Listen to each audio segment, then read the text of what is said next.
She wouldn't look me in the eyes. When I reached out to brush her hair from her forehead, she flinched.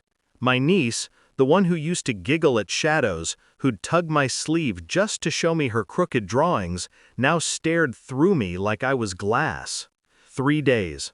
That's all she'd spent with her Aunt Layla. 3 days, and the light in her was gone. At first I told myself she was just tired. Kids change moods.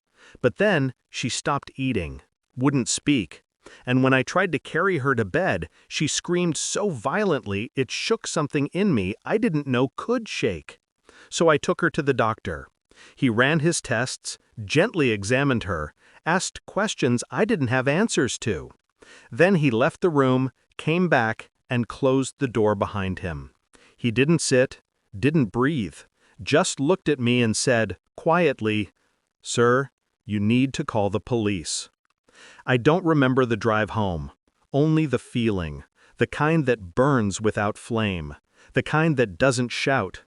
I sat in the car outside my house for hours, staring at the steering wheel. My hands were steady. That was the part that scared me, because I knew, deep down, this wasn't the first time Layla had broken something she couldn't fix.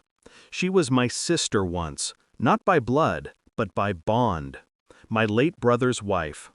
After he died, I stayed close, tried to help. She played the grieving widow beautifully. Soft voice, trembling lips, always trying her best. I believed her, for years. When my niece, little Amara, grew attached to her aunt, I encouraged it. She needed family, stability. I thought Layla gave her that. Until that day in the clinic. Until the doctor's tone made the world tilt. And then the memories returned. Things I had ignored. The time Amara came home with bruises Layla blamed on a fall.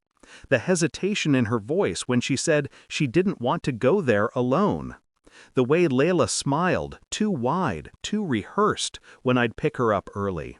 I had been blind, but not anymore. The police wanted statements, procedures, delays. We'll investigate. I smiled, nodded, played along. Because I knew what investigations mean in this city. Papers stacked on desks, cases that disappear in smoke. No, I wasn't going to let bureaucracy decide justice.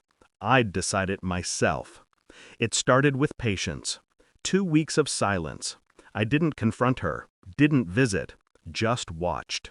I hired someone, a quiet man who owed me favors, to tail her, to record, to listen.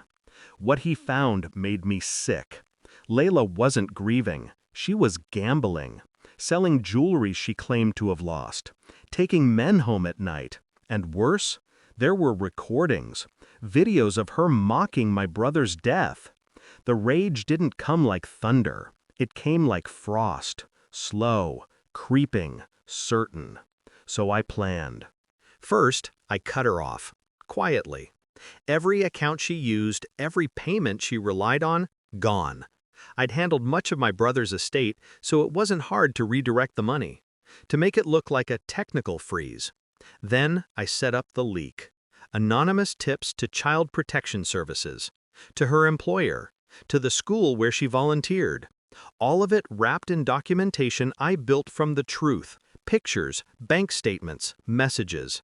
Evidence she'd never escape.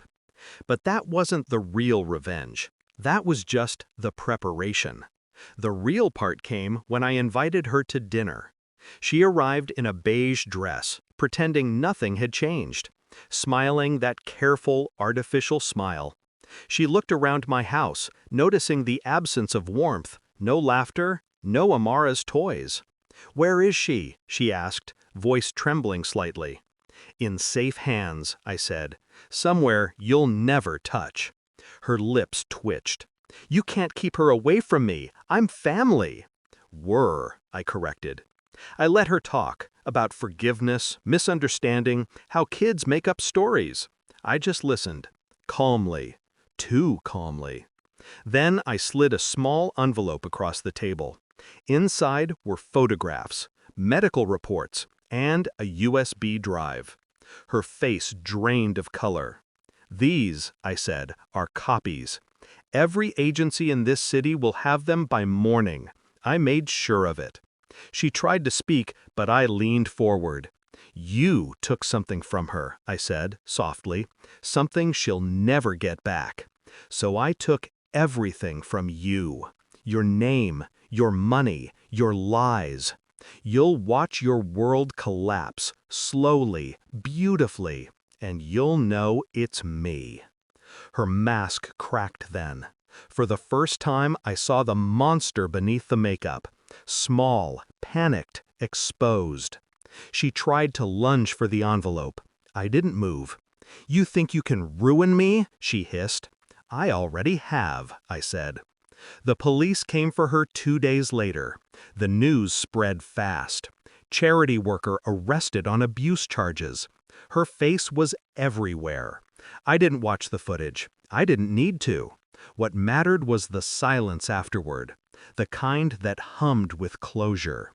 Amara is healing now, slowly.